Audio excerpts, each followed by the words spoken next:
अवधूत चिंतन श्री गुरुदेव दत्त. श्री स्वामी समर्थ. जय जय स्वामी समर्थ. स्वामी म्हणतात, बाळा, तू जर आमचा खरा भक्त असशील तर आजच्या दिवशी आमचा हा स्वामी संदेश तू शेवटपर्यंत नक्की ऐकशील. तू जे आमच्याकडे मागत आहेस ते तुला नक्की मिळेल. तुझ्या जीवनात एक स्वामींचा चमत्कार अनुभवायला येईल. स्वामी म्हणतात, आजच्या दिवशी तू आम्हाला चराचरात शोधत असशील. तुला आम्ही प्रत्येक व्यक्तीत दिसणार आहोत. काही क्षण तुझ्यासमोर अचानक येऊन उभे राहू आणि तुला दर्शन देऊ. स्वामी म्हणतात, बाळा, तू खूप नशीबवान आहे, कारण तुला आमचा आज चमत्कार घडणार आहे. त्यामुळे तू जर आमचे नामस्मरण करत असशील तर डोळे मिटून आम्हाला आठव आणि तुला आम्ही आजच्या दिवशी कोणत्या तरी रूपात दर्शन नक्कीच देऊ. स्वामी म्हणतात, बाळा, मी तुला तहानलेल्या व्यक्तीच्या रूपात किंवा गोमाताच्या रूपात किंवा एक भुकेलेल्या व्यक्तीला तू जर जेवण दिलेस किंवा तहानलेल्या व्यक्तीला तू जर पाणी पाजलंस तर आम्ही त्या ठिकाणी राहणार आहोत. आम्ही समजून त्याला तू ते दान कर, म्हणजेच ती आमच्यापर्यंत तुझी सेवा पोहोचून जाईल. स्वामी म्हणतात, बाळा, तुझ्यासमोर असा क्षण येईल की तुला नकळत कोणी पाणी मागेल.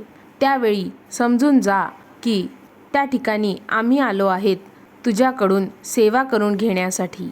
स्वामी म्हणतात, बाळा, आज आम्ही तुझ्या गावामध्ये, तुझ्या शहरामध्ये आलो आहे. आमचे दर्शन घ्यायला नक्की ये. बाळा, तुझी भक्ती इतकी निर्मळ आहे की तू आमचा खरा भक्त आहेस. तू ठरवलेले कार्य निश्चित होतील, म्हणजेच तुझ्या जीवनात जे तू प्रयत्न करतो आहेस ते प्रयत्न सत्यात उतरून तुला भरभराटी आणि आनंदाचे वातावरण मिळेल. स्वामी म्हणतात, बाळा, प्रत्येक दिवस हा तुला तुझ्या स्वप्नांच्या दिशेने एक नवीन पाऊल टाकण्याची संधी देणार आहे. बाळा, आजचा दिवस तुझ्या स्वप्नांना नवीन संधी देण्याचा, साकारण्याचा दिवस आहे. स्वामी म्हणतात, बाळा, तुझ्या जीवनात घडणाऱ्या प्रत्येक गोष्टीतून तुला काहीतरी शिकण्याची संधी मिळणार आहे. तू ती संधी उत्सुकतेने, आनंदाने शिकण्याचा प्रयत्न कर आणि मग तुला जे ज्ञान मिळेल त्याचा विस्तार होईल. स्वामी म्हणतात, बाळा, एखाद्या व्यक्तीमध्ये चांगले विचार करण्याची क्षमता असेल तर ती समोरच्या व्यक्तीला पूर्णतः बदलवू शकेल. तुझे चांगले विचार एक चांगला मनुष्य घडवत असतात, तर वाईट विचार मनुष्याला बिघडवतात. आयुष्यामध्ये योग्य दिशा दाखवण्याचे काम तुझे सकारात्मक विचार करतात. विचारांमुळे तुझ्यामध्ये असलेला मनुष्य स्वतःला आणि इतरांना घडवू शकतो. जर एखाद्या खचलेल्या व्यक्तीला पुन्हा उभारी देण्यासाठी तुझे विचार त्याच्याप्रती चांगले असतील तर तुझ्यासाठी आम्ही खूप काही चांगल्या गोष्टी आणलेल्या आहेत. तुला विशिष्ट अशा संधी प्राप्त होतील आणि यासोबतच आम्ही तुझ्या पाठीशी तर आहोतच. स्वामी म्हणतात, बाळा, तू जर 4 लोक मिळून एकत्र येऊन सुरुवात करशील तर तुझे काम नक्कीच पुढे जाईल. तू जर त्यांच्यासोबत राहशील तर तुझी प्रगतीसुद्धा होईल आणि एकत्र काम जर केलं तर तुला लवकर यशप्राप्ती होईल. कारण जे काम एक व्यक्ती करू शकत नाही ते काम जर 4 लोक मिळून केले तर निश्चितच ते काम 100 पटीने वाढेल आणि तुला नक्कीच प्रत्येक गोष्टींमध्ये यश प्राप्त होत जाईल. स्वामी म्हणतात, बाळा, मी आहे ना, नको काळजी करू. आम्ही तुझ्या आयुष्यात आहोत.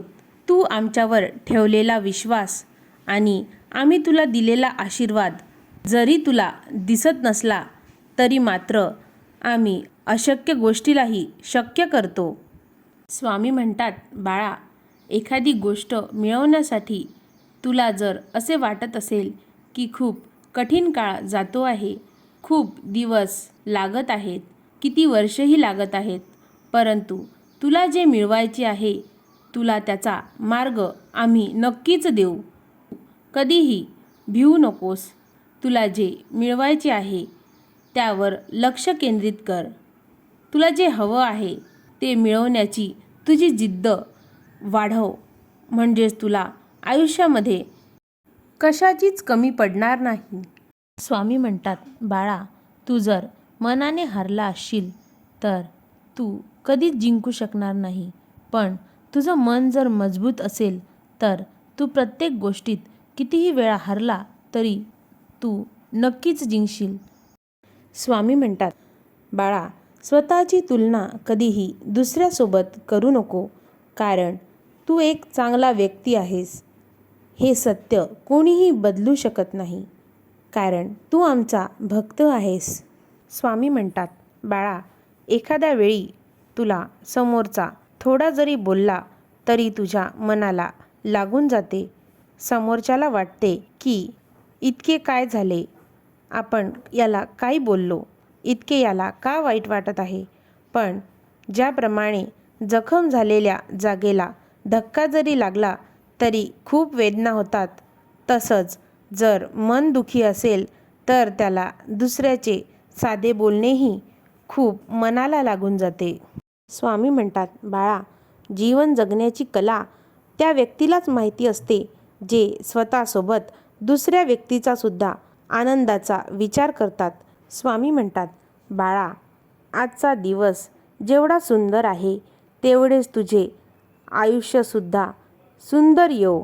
तुझ्या जीवनातसुद्धा सुंदर क्षण येवो. जेवढे सुख आज तुझ्याजवळ आहे त्याच्या दुप्पट सुख उद्या तुझ्याजवळ असेल. आम्हाला खात्री आहे तू आमची सेवा करून नक्कीच हे प्राप्त करशील. स्वामी म्हणतात, बाळा, तुझ्या जीवनातील आनंदाचे क्षण तुझ्या दिशेने येत आहेत. तुला सुंदर आयुष्य प्राप्त होणार आहे.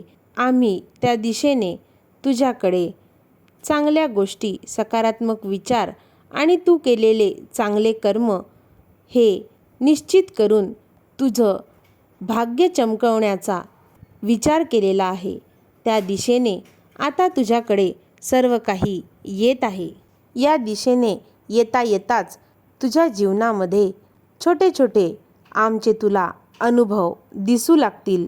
बाळा, तू जे जे आज या संदेशातून ऐकले आहेस, तू जे आज स्वामीकडे मनापासून मागितले आहे ते लवकरात लवकर तुला मिळतील. तुझ्या जीवनात चमत्कार घडून तुला अनपेक्षितरित्या खूप काही मिळणार आहे. स्वामी म्हणतात, बाळा, आम्हाला खात्री आहे आमच्यासमोर येऊन बसून तू तुझे दुःख हलके करत असतो आणि ते दुःख आम्ही निश्चितच दूर करू. तू जर आमच्याजवळ येऊन बसशील तर तुझे सुख दुप्पट होतील आणि तुझे दुःख अर्धे होतील. अवधूत चिंतन श्री गुरुदेव दत्त. श्री स्वामी समर्थ. जय जय स्वामी समर्थ. अवधूत चिंतन श्री गुरुदेव दत्त. श्री स्वामी समर्थ. जय जय स्वामी समर्थ. अवधूत चिंतन श्री गुरुदेव दत्त. श्री स्वामी समर्थ. जय जय स्वामी समर्थ. अवधूत चिंतन श्री गुरुदेव दत्त. श्री स्वामी समर्थ. जय जय स्वामी समर्थ. अवधूत चिंतन श्री गुरुदेव दत्त. श्री स्वामी समर्थ. जय जय स्वामी समर्थ.